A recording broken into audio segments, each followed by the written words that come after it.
The Cold War, written by William H. Clark II. Fading. Outside on the South Comrade China Sea, it is daytime. An old Vietnam War era China Peace swift boat, flying a skull and crossbones powered flag, cruises inlets and shorelines along the North Korean coast. The air is thick with smog and visibility is very low. The shoreline is barely visible as hundreds of factories belch nauseous waste from a forest of smokestacks. The China Peace swift boat crew films massive outflows of garbage and industrial waste as it gushes into the ocean from dozens of gigantic pipelines. Zook, 35 years old, Chinese, ragged, grizzly male, concentrates on steering the swift boat through the floating islands of trash, while Jane, 24, Chinese female, films it all. They speak in Mandarin with subtitles. How do these pigs get away with destroying the ocean like this? Zook points towards a tall column isolated from the others. Jane zooms in just as there's a break in the thick smog cover. She makes an ugly face like a baby crying. China's spoiled little brat. Whoa, what's that? Jane shows Zook a still image on her video screen. Zook immediately hits the gas full throttle. Angry baby with a big bazooka? We didn't come here, not for this. They hear gunshots. Bullets zip by the swift boat and zap into the water around them. Zook steers for deep water, moving perpendicular to the shoreline. There's a bright flash to starboard, followed by a huge explosion and a splash 100 yards astern. A North Korean destroyer appears out of the smog, heading directly for them at flight speed. We'll never make it out. Send that video out. Jane hustles to a communication rack, grabs an HDMI cable, and connects the video recorder to the communications rack. She works the dials, frantic, one eye on the looming warship. They're jamming all frequencies! All this for nothing! Zook puts the swift boat on autopilot, on a bearing directly out to sea, then hurries to help her. He shoves the camera into Jane's hands. Get that silver column. Son of a dog, the smoke is in the way. They grab on for dear life as a huge wave hits their boat. Inside the research station, it is nighttime. Waco, 35 years old, strong build, like a linebacker, watches a giant TV screen from an easy chair, a big bowl of popcorn in his lap. All we see in the room are Waco and the TV screen. The rest of the room is black as night. Waco feeds bits of popcorn to a vague shape on the floor, some sort of hat. The cable news program shows images of residential and commercial air conditioning equipment, condensing units, chillers, cooling towers, and heavily insulated piping. Close on TV screen, Fox News. The Freon ban began in China this year. The first phase of the ban on the developed nations cost the West over $1 trillion. Every AC system in every home, business, and building had to be replaced. China is not at all happy about the enormous price tag. Back to sea. Suddenly, the screen is filled with static. There are sketchy images and sound from action behind the snow in the screen. Waco jumps up and hurries to a control panel. He adjusts some dials on the complex display. Vague images appear on the TV, coming from the swift boat transmitter. Waco adjusts the signal and gets a clear image. He watches as the video shows the North Korean warship bearing down on the swift boat, firing all guns. Zook steers through the floating islands of trash while artillery shells explode all around. Waco sits back down in his easy chair, picks up his popcorn bowl and watches, as if it's just another movie on cable. Close on TV screen. The swift boat and the camera are jostled by heavy seas. We'll never reach international waters on time. Make that machine repeat the video on this frequency until the batteries go flat dead. There's a direct hit on the swift boat. The boat starts taking on water. They try to bail, but it's hopeless. The North Korean warship is coming in rapidly for a direct ram. The swift boat is adrift without power. I'll try to get a better shot of that destroyer. There's a barrage of gunfire. They duck out of the way, and the camera falls to the deck. A hand reaches in front of the camera and hits a switch. The video zooms in for a clear shot of the North Korean warship. Back to scene. Waco stares. A fistful of popcorn stops halfway to his mouth in anticipation. There's a look of extreme fear on his face. There's a brief image of a North Korean diplomat, Comrade Chin, 75, fat and tense, standing on the bridge just as we hear Zook say, Try that old Hurricane Commando frequency. the screen goes blank. Frowning, Waco stares at the TV, automatically munching on his popcorn. Munching, munching. Big brother always has the big guns. Suddenly, impatient, Waco stands up and moves into the darkness. He throws a switch and a colossal space is illuminated. People root for the underdog, but we secretly want to be the one behind the big guns. All powerful. It's a giant warehouse with a small area partitioned off into a comfy one-room apartment, lab, shop, field operations center. The space is cluttered with the nautical charts, food supplies, bookshelves, computers, video screens, cabinets, and desks.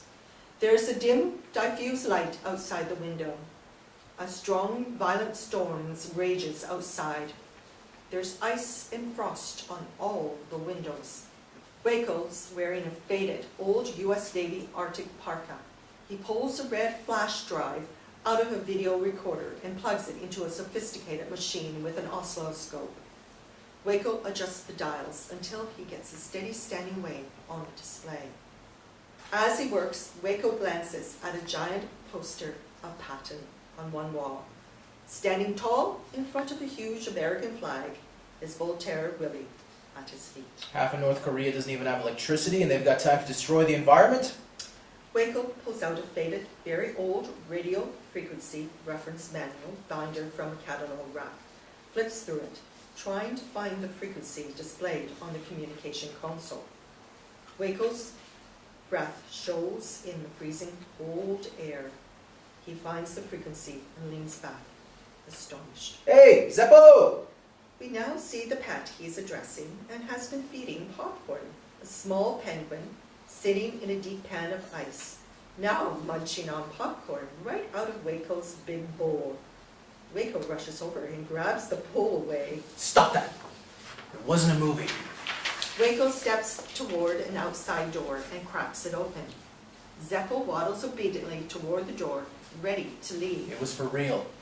A sudden gust of wind kicks the door in. Waco struggles all his might to shoulder the door closed again. We glimpse a raging blizzard outside an Arctic landscape. Zeppo turns, afraid.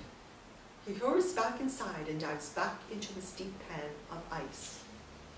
Waco finally gets the door closed and throws the bolt.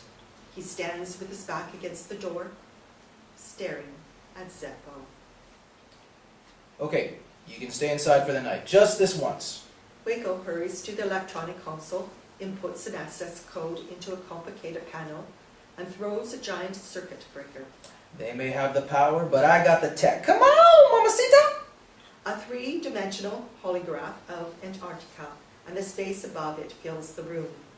Within the holograph display, we see the title, Ice Station Zulu, and red arcs of light tracing various trajectories above the southern hemisphere. Waco plugs the red flash drive into the holograph console and adjusts some dials. A straight line, bright red, appears on the screen subtitled 132E longitude. Waco stands back to see where the lines goes. It goes from Ice Station Zulu, where Waco is, to the North Korean coastline on the Korea Bay. Waco rolls his desk chair back and, arms crossed, studies the image. He glances over his shoulder at Patton and rolls across the room to another computer console and turns on the screen. He works the mouse and keyboard with great skill. Close on the screen, Waco keys in a password at the Department of Defense Secure's online portal and moves through a series of pull-down menus. Zeppo makes a ton of racket cavorting around the room behind him. Chill out, Zeppo. I'll come play after I fill out some paperwork. I gotta report any suspicious activities to the fatheads in Washington. Zeppo keeps on rooting round the place, knocking things over that crash onto the floor. Waco starts to fill in a long situation report form. Not that they ever do anything anyway. Slow down, dude. Save some fun for me, will ya? Waco stops tapping at the keyboard. He's thinking really hard. Now there's an idea. Who says I can't have some fun too? Waco toggles back a few screens to a request for support page. He hits an urgent eyes only tab. A form pops up. He checks the box, attention, Special Forces Command, and starts typing away. It is nighttime inside the research station. Waco types a few last words at the computer, then hits a key to print it out. He leans back, stretching his arms, glancing at Patton, a mischievous smile on his face. Waco gets his document from the printer, then grabs a black marker and starts editing the form. It's too obvious. Doesn't sound military enough. Now, Satisfied, he edits the changes into the document on the computer and hits the send button. There's a huge crash to the rear of the station and half the lights in the room go out. Zeppo comes running past Waco and dives into his deep bucket of ice, hiding. bad penguin. Waco turns the computer off and stands up, stretching. He grabs the edited document with all the black marks, stares at it, smiling big, then folds it up and stuffs it into his wallet.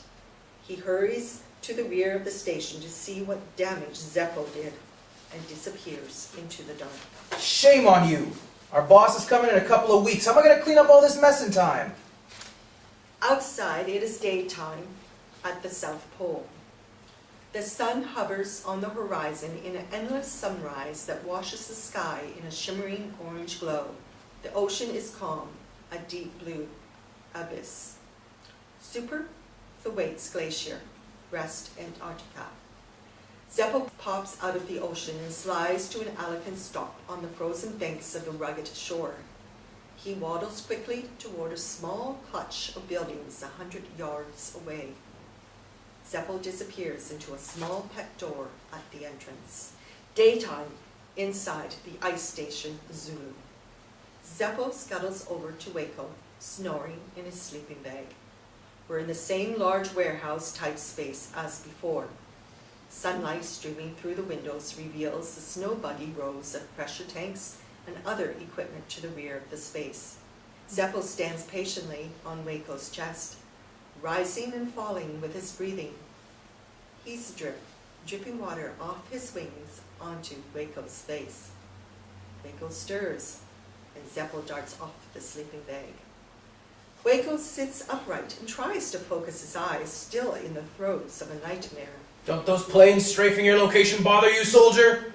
No, sir, General Patton, sir, but you sure as hell do. Waco startles awake and automatically reaches for a hand towel to wipe off his face. Waco's breath shows in the freezing cold air of the room. Zeppo does a little dance, flapping his arms excitedly. Waco crawls out of the thick sleeping bag. He's wearing super insulated long johns with navy blue and gold suspenders. Waco stares at the Patton poster for a moment, speaking in a stern, rough voice as if he were General Patton. When your grandson asks what you did in the Great World War... Waco turns up a gas space heater, then slides a frozen cup of coffee into a microwave and turns it on. He hurries to get dressed. Zeppo backs away from the space heater. Waco shares a fresh roll of bread with Zeppo. You won't have to cough and say, well, your granddaddy shoveled crap in South Louisiana. Chin set and eyes narrowed, Waco hauls out his heavy U.S. Navy Arctic parka and puts on insulated leather pants, heavy gloves, and boots. Zeppo disappears outside. Waco gets busy loading up the snow buggy with a large tank labeled helium, an instrument case, and a crate labeled high-altitude weather balloon. He grabs the tow bar of the buggy and heads for the door. Waco stops in front of the computer display, reading a digital readout of outside weather, wind speed, direction, dry bulb and wet bulb temperature, humidity. He jots down some numbers on a notepad and starts to leave. Changing his mind, Waco drops the tow bar, digs into a pile of electronics, and puts together a video surveillance rig, digital camera, zoom lens, transmitter, and a battery box.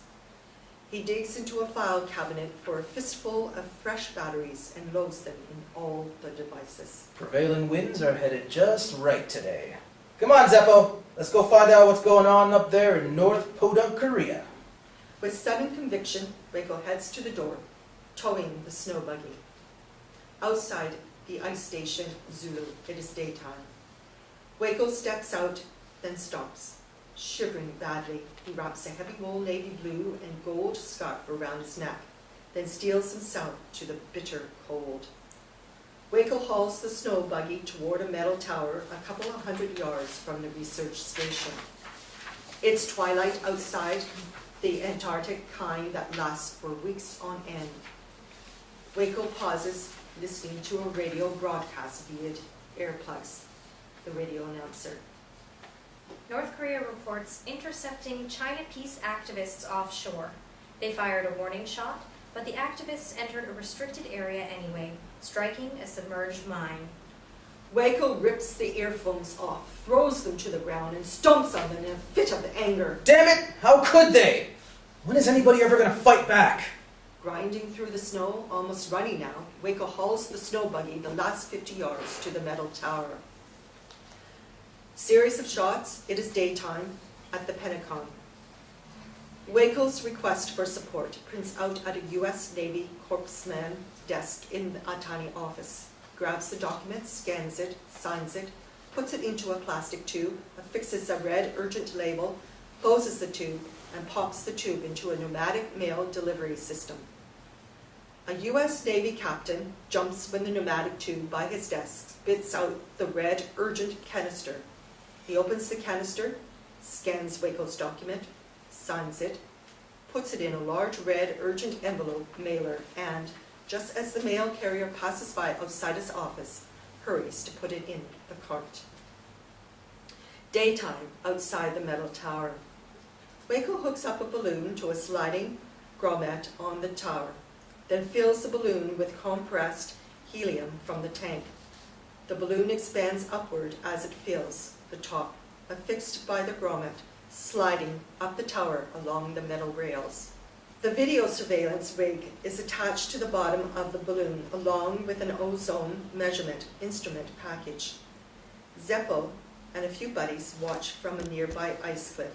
Waco yells towards them. Relax, y'all. I know what I'm doing here. This new rig's gonna take some spy pictures. Theoretically. Waco releases the balloon. He grabs a laptop to check the video surveillance rig, feed from the transmitter hanging on the bottom of the balloon, zooming in brief on Zeppo et al. Shivering in convulsions from the cold, Waco hurries back to the research station, towing the snow buggy behind him. It is daytime at the White House, inside the Oval Office. A clerk rolls the mail cart into the empty Oval Office. She sorts the mail into priorities on the president's desk. The clerk opens Waco's red mailer, scans the contents, and puts it on the bottom of the pile. She slips quietly out of the room. Seconds later, a senior staff member enters with a coffee service. He sets it on the president's desk, accidentally knocking on the floor that same stack of documents. The staff member sifts through the documents, sorting them. He scans Waco's document and puts it at the bottom of a giant pile of new Environmental Protection Agency regulations. The president steps in, sits down, grabs a cup of coffee, and starts reading the topmost Environmental Protection Agency regulation document, sipping his coffee contentedly. It is daytime inside the ice station, Zulu. Waco huddles in front of the computer console, gas heater at his feet, nursing a steaming cup of coffee. He works a joystick with his free hand. Daytime, outside, at the balloon. We see the balloon-mounted camera move around, focusing on the vast ocean below. Daytime, inside the ice station, Zulu. Waco stares at the video screen, nodding off. Across the room, Zeppo is in his deep metal tub of ice and snow. He's digging into a big bowl of fresh fish. Suddenly, the tip of a shiny column juts above the thick small cover on Waco's video monitor. Zeppo drops the live fish on the floor. He chases the fish around the room, howling up a storm, flapping his flippers. Waco snaps awake, focuses on the screen, and prints out a photo. Close on the computer monitor. A surface-to-air missile launches from the North Korean warship just off the coast from the shiny column. The missile heads straight for the monitor. Back to the scene. Waco ducks for cover. The missile explodes. The screen goes blank. Waco grabs a photo he made off the color printer and tacks it onto a giant wall map. The latest picture in a photo collage of the industrial coast of North Korea. Waco sits down in a chair opposite the map and stares at it, thinking hard. Perfect place to hide something. 0 visibility, day and night. Outside the aircraft and the aerial view, the South Pole, it is daytime. Seen from an aircraft cargo bay door, a soupy fog grips the jagged Antarctic shoreline. A propeller aircraft spirals down towards the shore. Super, a few weeks later. It is full daylight now. The fog breaks and reveals a small research station clinging to the shore of a massive glacier. The crew pushes crates out the cargo door. A parachute pops open for each crate as soon as it's airborne. One crew member dons the parachute, double checks the harness, and prepares to jump. He stands at the open cargo bay door, impervious to the blast of cold air. Outside the balloon launching tower, it is daytime. Waco readies a giant DARPA space balloon, black and white markings like a killer whale, for liftoff in the gusty wind. He hooks up a series helium tanks and the balloon begins inflating.